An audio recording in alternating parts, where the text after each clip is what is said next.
后来乡亲也回头来看女大学生的爸爸妈妈，昨下晡是到弃尸的现场来招魂。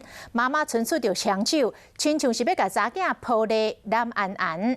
离开的时阵，佫大声来话讲，要甲查囝做伙走，实在互人听到目屎流。 一路车就一直靠，唔敢搁行，来到台南归仁分局，嫌犯犯案车辆头前去引魂，女大生的老母真正是无法度面对。想到查某囝当时的惊吓甲痛苦，这个做老母的心肝袂输倒伫决。这个仪式由5个同学举同犯协助引魂，这同学嘛哪行哪哭。真好。 15分钟的仪式结束后，煞来赶到阿莲的弃尸现场。女大生老母引魂的时，伸出双手，敢若是将这个查某囝揽条条共款，爱这个囡仔莫阁惊。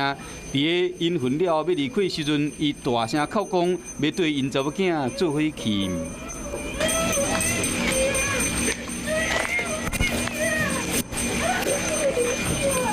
死者老母伤心甲挡袂牢，放声大哭，因老爸是强忍悲伤。这个女大生的爸母是7暗时到台湾，打算停留3天处理查某囝的后事。